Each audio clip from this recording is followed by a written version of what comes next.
जय माता दी मित्रों आज आपको हम बताने जा रहे हैं इस वर्ष 2023 में महाअष्टमी और महानवमी तिथि पर पूजन का श्रेष्ठ समय क्या रहेगा और कन्या पूजन आपको किस मुहूर्त में और किस विधि से करना चाहिए।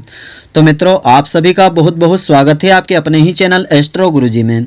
यदि आपने अभी तक हमारे चैनल को सब्सक्राइब यदि नहीं किया हो तो अभी सब्सक्राइब कर लें और बेल आइकन को अवश्य दबाएं, जिससे हमारे अगले आने वाले नए वीडियो की नोटिफिकेशन सबसे पहले आपके पास पहुंचे। आप नित्य नई ज्ञानवर्धक जानकारियां व नित्य का राशिफल हमारे चैनल से प्राप्त करते रहें। तो चैत्र नवरात्रि में माता दुर्गा के 9 स्वरूपों की विशेष पूजा आराधना की जाती है। नवरात्रि की महाअष्टमी और महानवमी तिथि के दिन हवन और कन्या पूजन के पश्चात नवरात्रि के व्रत का पारण किया जाता है। अष्टमी तिथि पर महागौरी देवी का पूजन किया जाता है और नवमी तिथि पर माता सिद्धिदात्री के स्वरूप की पूजा आराधना होती है। तो नवरात्रि में अष्टमी तिथि 29 मार्च को पड़ रही है। अष्टमी तिथि 28 मार्च को सायंकाल 7:02 से आरंभ होगी और 29 मार्च को रात्रि 9:07 पर समाप्त हो जाएगी। इसके बाद नवमी तिथि आरंभ हो जाएगी। तो महानवमी तिथि 29 मार्च को रात्रि 9:07 से आरंभ होगी और 30 मार्च को रात्रि 11:30 तक रहेगी। इसीलिए कन्या पूजन 30 मार्च को किया जाएगा। तो इस दिन का मुहूर्त इस प्रकार से रहेगा। महाअष्टमी कन्या पूजन का शुभ मुहूर्त रहेगा। शोभन योग आरंभ होगा 28 मार्च की रात्रि 11:36 पर आरंभ होगा। शोभन योग की समाप्ति 29 मार्च को दोपहर 12:13 पर होगी। यदि आप महाअष्टमी पर कन्याओं का पूजन करना चाहते हैं तो 29 मार्च को 12:13 तक आप कन्याओं का पूजन कर सकते हैं। इस मुहूर्त में कन्या पूजन विशेष फलदायी होता है।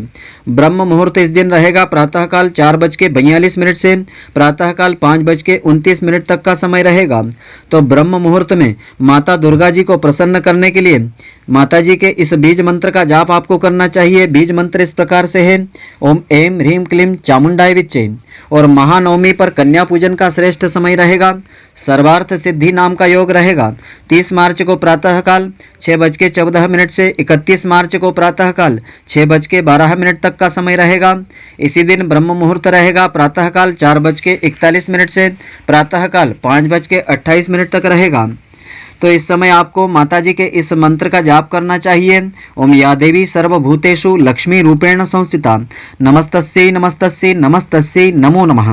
महानवमी के दिन अभिजीत मुहूर्त रहेगा प्रातःकाल 11:45 से दोपहर 12:30 तक का सर्वश्रेष्ठ समय रहेगा और सर्वार्थ सिद्धि योग में किए गए सभी कार्य सिद्ध होते हैं।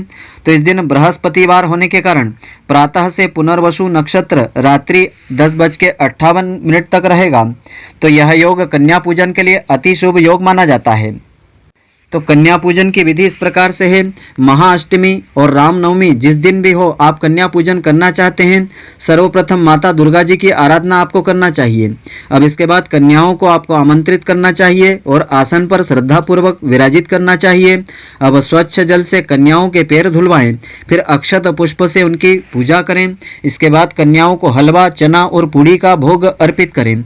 कन्याओं को भोग लगाने के बाद उन्हें दक्षिणा देवें, उनके पैर छू करके आशीर्वाद लेवें। अब प्रसाद ग्रहण करके इस व्रत का पारण आपको करना चाहिए।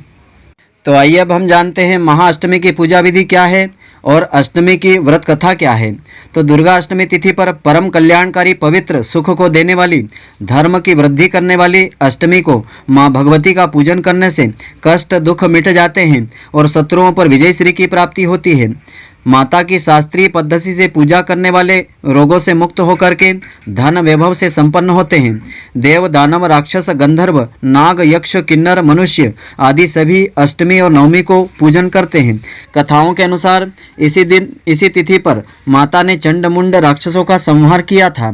महाअष्टमी के दिन माता महागौरी की पूजा की जाती है। तो महाअष्टमी के दिन स्नान करने के पश्चात माँ दुर्गा का 16 उपचार से श्रद्धापूर्वक आपको पूजन करना चाहिए। महाअष्टमी के दिन माता दुर्गा के 9 स्वरूपों की पूजा की जाती है, इसलिए इस दिन मिट्टी के 9 कलश रखे जाते हैं और देवी दुर्गा के 9 स्वरूपों का ध्यान करके उनका आवाहन करना चाहिए। अष्टमी के दिन कुल देवी की पूजा के साथ ही माता काली, दक्षिण काली, भद्रकाली और महाकाली की आराधना भी करना चाहिए। अष्टमी माता को नारियल का भोग अर्पित कर सकते हैं, लेकिन इस दिन नारियल खाने का निषेध होता है। नारियल खाना नहीं चाहिए क्योंकि इसके खाने से बुद्धि का नाश होता है। माता महागौरी अन्नपूर्णा का स्वरूप है। इस दिन माता अन्नपूर्णा की भी पूजा करना चाहिए, इसलिए अष्टमी के दिन कन्या भोज और ब्राह्मणों को भोजन अवश्य करावें।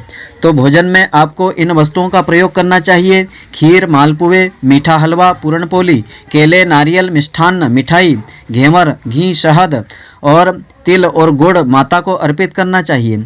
यदि अष्टमी को पारणा कर रहे हैं तो विविध प्रकार से महागौरी की पूजन कर सकते हैं तो पूजन करें। भजन, कीर्तन, नृत्य, गीत आदि का उत्सव भी आप करें। विविध प्रकार से पूजा हवन करके 9 कन्याओं को भोजन करवाना चाहिए। हलवा आदि प्रसाद वितरित करना चाहिए तो इसका अनंत गुना फल प्राप्त होता है। तो महाअष्टमी के दिन पूजा करने के पश्चात माता की यह पौराणिक कथा अवश्य श्रवण करना चाहिए, जिससे महाअष्टमी के व्रत का पूरा फल प्राप्त होता है। तो नवरात्रि के 8वें दिन माता दुर्गा के 8वीं शक्ति महागौरी का पूजन किया जाता है। माँ के महागौरी नाम और स्वरूप को लेकर 3 पौराणिक कथाएं प्रचलित हैं। कथा के अनुसार देवी पार्वती रूप में महागौरी ने भगवान शिव जी को पति के स्वरूप में प्राप्त करने के लिए कठोर तपस्या की थी। एक बार भगवान भोलेनाथ के द्वारा कहे गए किसी वचन से पार्वती जी का मन आहत हो गया था और पार्वती जी तपस्या में लीन हो गई। इस प्रकार वर्षों तक कठोर तपस्या करने पर जब पार्वती नहीं आती तो पार्वती को खोजते हुए भगवान शिव जी उनके पास पहुंच जाते हैं। वहां पहुंच करके वे पार्वती जी को देख करके आश्चर्यचकित रह जाते हैं। पार्वती जी का रंग अत्यंत ओजपूर्ण होता है। उनकी छटा चांदनी के समान श्वेत और कुंद के फूल के समान धवल दिखाई पड़ रही थी।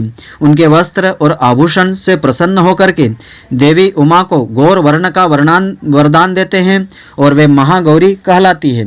इस प्रकार माता को इसी दिन के कारण, इसी वरदान के कारण माता को गौरी कहा जाता है। तो मित्रों, आशा करता हूँ कि आपको हमारी यह ज्ञानवर्धक जानकारी पसंद आई होगी। यदि आपको पसंद आई हो तो आप हमारे वीडियो को लाइक व शेयर अवश्य करें।